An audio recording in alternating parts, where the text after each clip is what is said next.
How you doing today, fishermen? My name is John Homer. I'm president of the Perch Lake Bass Challenge, and I'm founder of ultimatefish.com. Today what I want to do is I want to show you how to do a drop shotting rig. It's one of the best things since I've been into tournament fishing for smallmouth bass that is absolutely deadly. I started using it about a year ago. I'm a topwater fisherman. I do flukes, I do rappels, you name it, I'll try it.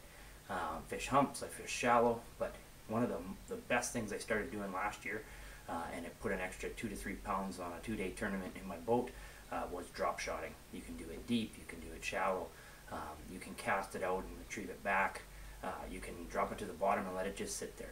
That's how beautiful and how simple this technique is. I'm going to show you how to tie this today. So what you do is, now I've got about a 2.5 to 3 foot leader here. It's actually a braided line just for this demonstration, but I typically use fluorocarbon. I use about a 2.5 to 3 foot leader at the end of my line, and then the rest of my line I use braided line, so that you get that sensitivity, that no stretch.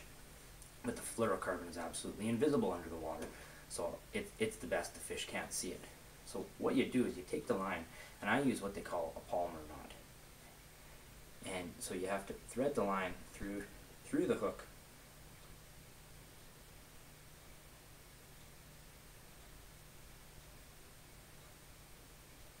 just like that. You want to make sure that the hook ends up facing up. The hook will end up like that at the end, and then you'll have a sinker at the bottom. So then what you do is you have to thread the line back through. So make sure you have yourself a lot of tag line. Tag line being the extra at the end, because that's actually where your sinker is going to go to when you're all done.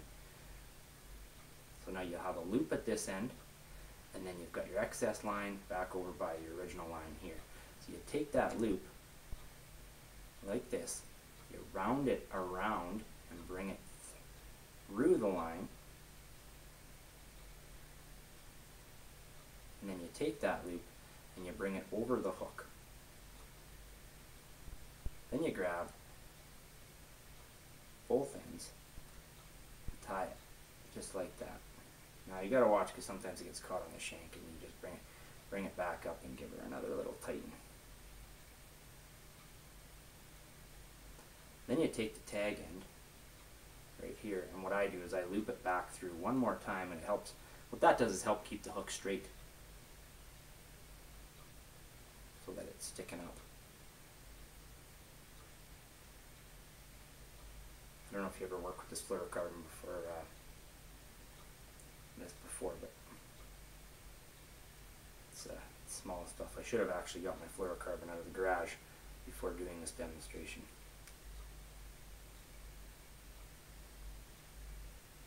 So what you do is you end up with this hook that's on the line like that.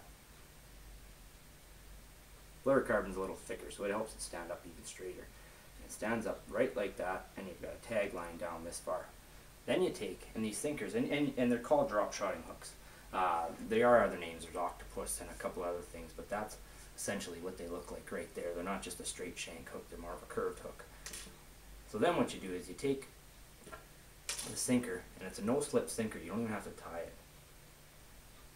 You put it through like that, and then you just pull it straight up and it hooks itself. But I have in the past had them fall off the odd time when they really get tangled. So what I do that's a little different than some is I actually put a knot on the end, so then that'll help so it doesn't slip right through the line.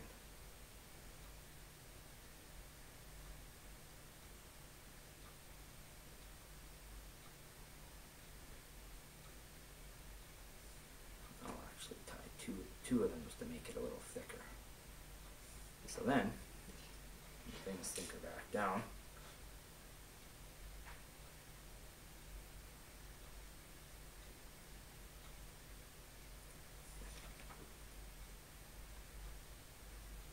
Pull it tight.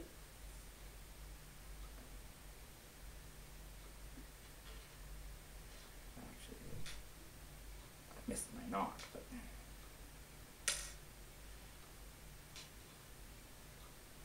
pull both ends tight like that, and that just sits on the bottom, and you cut the excess off if you have any. If you do it closer, you won't have any.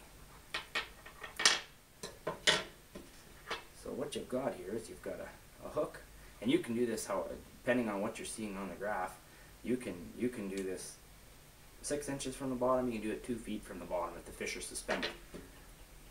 And then all you do is you take that, if you're using a swim bait, you just take that sucker and you just put it through the nose like that. And what ends up happening is that fish will just sit there, that bait will just sit there and flutter like it's a wounded minnow over and over. And I use swim baits, they call them finesse baits. There's a couple places online you can buy them. I get a lot of my stuff at the Great Bear, just outside of Fort Francis, Ontario, where I live. But it'll just sit there and flutter. You can jig it slightly, put some movement on it, make it move, or you can just let it sit there and it'll do its thing. The other thing too is I use a lot of worms, a lot of Cinco worms and finesse worms. Finesse worms are great because they're a little skinnier and they'll do a lot of movement. But you can also take, if this was a worm, just to show you, and wacky rig it just like that, and then that works deadly too. I find sometimes that works better depending on the conditions, and that thing will just sit there and those 2 tails on each side of the worm will just flutter, and that's a recipe for ultimate bass fishing. So if you have any questions, you can always go to the Perch Lake Bass Challenge website, perchlakebass.com, and email me. I'm the president. I get all the emails, and I would gladly answer any questions you had on drop shotting. And you have a good day, and let's see you on the water. Take care.